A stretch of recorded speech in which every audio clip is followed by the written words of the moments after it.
What I find very interesting is how each and every week that we have another anime original episode for Violet Evergarden, the amount of people I continuously will see surprised at Kyoto Animation, a studio that pretty much every one of their modern day anime that I remember at least, maybe there's been a couple that haven't done this, have changed a lot from the original source material. Like, if you look back at, say, the recent anime Miss Kobayashi's Dragon Maid, minus the ending, there was quite a bit changed from the original source. They changed it to fit better for the anime format. You have anime like Amagi Brilliant Park, which is quite different from its original source material. Like, this is a studio that is pretty much known for not just following the template laid out by the original source material, adding in a lot of original content, which for the most part I think they do fairly well. Obviously they do have some anime where the original content was pretty lackluster, but for the most part this is a studio that sometimes only follows like 40% of the source material and then the rest of the anime is all original content. But I think they do it exceptionally well because I feel like most of Kyoto Animation's original content feels like it fits the world that it's in. Like, they take the idea of the universe that this story is based off of, keep the key moments from the original,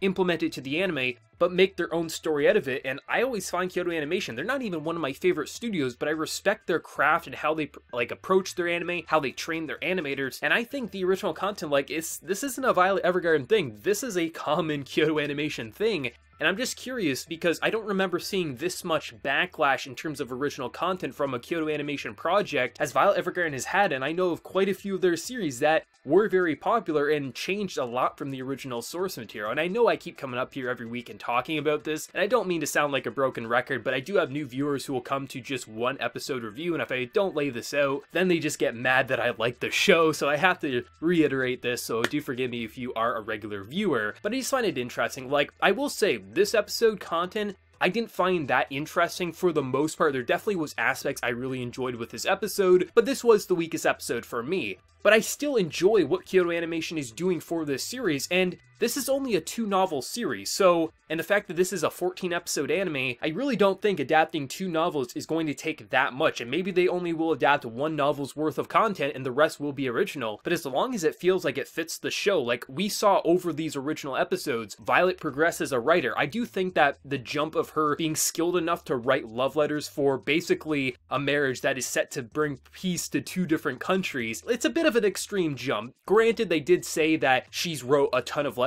so it definitely feels like in the background she's wrote more letters than what we've seen on screen, so it is acceptable. It does have at least an explanation of how she got there, and we did see a few episodes of her being bad at letters, decent at letters, and pretty solid at writing letters, so we did at least see the actual progression somewhat. A lot of anime only give you that 1 to 2 episode jump, but we at least had a few episodes of original content building her as a writer, so I do think it's acceptable that she did write these love letters for the first little bit and then ultimately got passed off to them writing their own letters. But it definitely felt like a bit of a jump that I think should have had maybe 1 more episode to watch her build up. But then again, we probably would have just had people upset that there was more original content. But as a whole, like, this episode, I think I really enjoyed the aspect when they started writing their own letters because I felt like it was a bit more personal, and I really enjoyed seeing just how 2 characters, you know, who started off just feeling like they were being forced into this marriage, and then how they start opening up and actually accepting their own feelings was pretty interesting. And I thought just the way they directed those scenes was pretty damn good. I liked how it was voice acting over pretty much like silent animation in a lot of ways. But I just felt like this episode overall, like, I think I liked the idea more than I liked the execution, but don't get me wrong, I still had a fun time watching this episode. I wasn't bored in the slightest.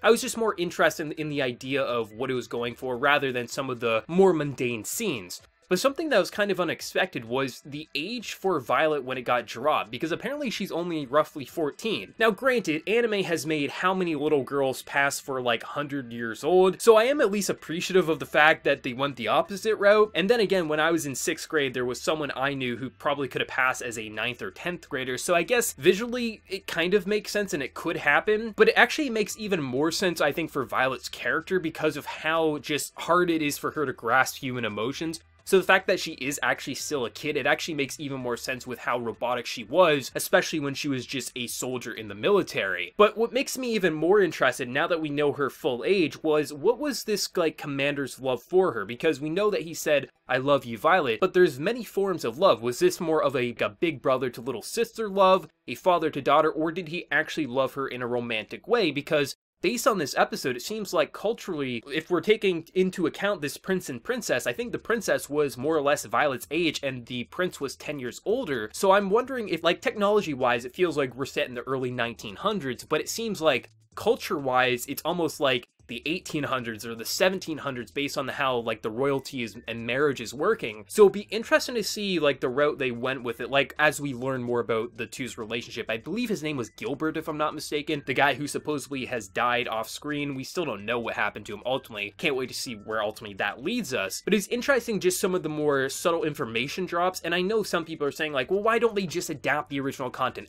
It won awards, the story's great, and I'm sure we will get to it, but this is Kyoto Animation. They're not the studio that just says, okay, we're gonna adapt chapter 1 to chapter 12. No, they're gonna say, okay, what's this world have to offer? Okay, let's make something out of this. And I think for better or worse, depending on your perspective, I think this is a good way to go about it, because the best adaptations aren't the one that just adapt page for page. They are the series that take the content and make it fit best for the medium that it's in. You know, you can even step outside of anime. You can look at, say, the Harry Potter movies. I've read the books and I've seen the movies, and there are some dumb changes in the movies, but there's plenty of changes that they made specifically for the movies that enhanced it for that medium, and I think that happens in anime a lot. Just sadly, a lot of studios just follow the template of just, we're gonna adapt page for page and then just make them go read the source material, and a lot of manga and light novel fans enjoy that, but I prefer these series that take the medium and use it to its advantage when it's telling a story. And I'm sure we will get to the content eventually. Maybe they will only adapt a small fraction of the original source, but honestly, that's what Kyoto Animation does. They do it a lot. It's very rare that I've seen a show from them, modern day at least, that feels like they just adapted it page for page based on reception and what I've read up on series. Granted, I haven't read the original source for all these series, but I know based on just interviews and just different people who've read the original source and are watching the series and their comments, this isn't a new thing for Kyoto Animation. They do this a lot. I love this series a lot. You know that I come up here every week praising it. Granted, this wasn't my favorite episode. It was my least favorite episode. I think it had its moments where it did definitely flourish.